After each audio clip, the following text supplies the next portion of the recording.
বন্ধুরা, পরশুরাম সিরিয়ালের আজকের পর্বে প্রথমেই দেখা যায় তটিনী একটা নার্সের কাছ থেকে ফোন নিয়ে লহরী চ্যাটার্জিকে ফোন করেছে আর বলছে আমার স্বামীকে পুলিশে ধরে নিয়ে গেছে, বাচ্চাদেরকে আপনি স্কুল থেকে ছাড়বেন না, ওদেরকে আপনি আপনার কাছে রেখে দিন।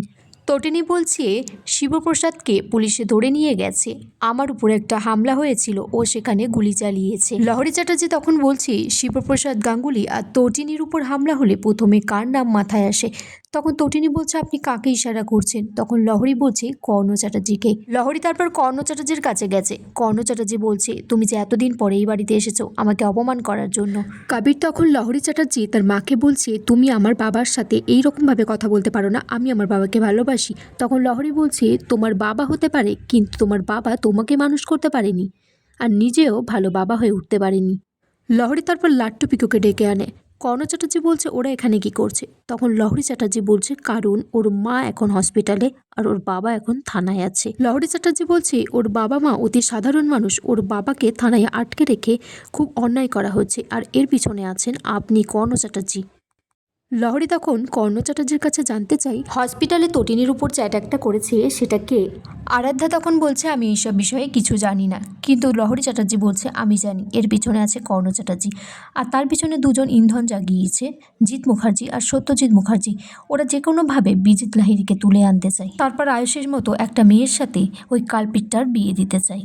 লহরী তখন আরাধ্যাকে বলছে যে জানি মাসি মায়ের মতো হয়, কিন্তু লাড্ডু পিকোকে আমি খাইয়ে দেবো, ওদের মাসির কোনো প্রয়োজন নেই।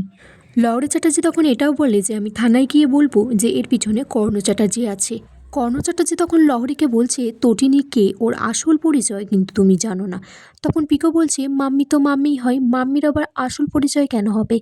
লাড্ডু তখন খুব কান্নাকাটি করছে আর বলছে কর্ণ চ্যাটার্জিকে তুমি একটা রাক্ষস দাদু, তুমি আমার মাম্মিকে কেন মেরেছো? আমার এটুকুও মনে আছে তোমরা আমাকে তুলে নিয়ে গিয়েছিলে। পিকো তখন লাড্ডুকে বলছে ভাই তুই কাঁদিস না, কি হয়েছে তোর? তখন লাড্ডু বলছে আমার খুব খিদে পেয়েছে। পিকো বলছে তুই চিন্তা করিস না ভাই, বাড়িতে বিস্কিট আছে, ব্রেড আছে, আমি বাটার দিয়ে লাগিয়ে দেবো, তুই খেয়ে নিস। কর্ণ চ্যাটার্জি তখন লাড্ডু পিকোকে আটকে রাখে, বলে যে ওদেরকে আমি যদি এই বাড়ি থেকে যেতে না দিই।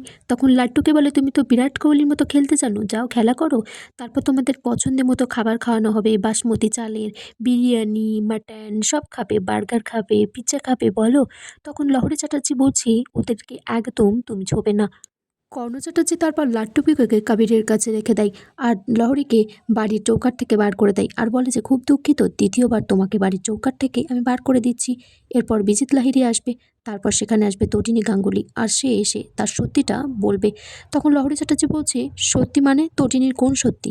লহরী চ্যাটার্জি তারপর পরশুরামকে ফোন করে, বলে যে লাট্টু পিকোকে কর্ণ চ্যাটার্জি আটকে রেখেছে, যতক্ষণ তটিনী হসপিটাল থেকে না ওঠে আর বিজিতকে ফিরিয়ে দিতে হবে।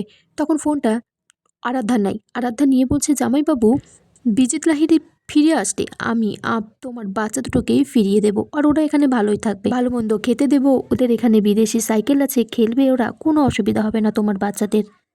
বন্ধুরা, আগামী পর্বে দেখা যায় যে তটিনী বিজিত লাহিড়ীকে মারতে যাচ্ছে হসপিটাল থেকে, কিন্তু ও খুব দুর্বল হয় রাস্তায় পড়ে যায়। বিজিত লাহিড়ী বলছে তটিনী তুমি যে দুর্বল, তুমি যে পারবে না সেটা আমি খুব ভালো করে জানতাম। তখন তটিনীর দিকে বন্দুক তাক করলে পরশুরামও উল্টো দিক থেকে সবটা নজর রাখে। আর এখানেই আজকের পর্ব শেষ হয়ে যায় বন্ধুরা।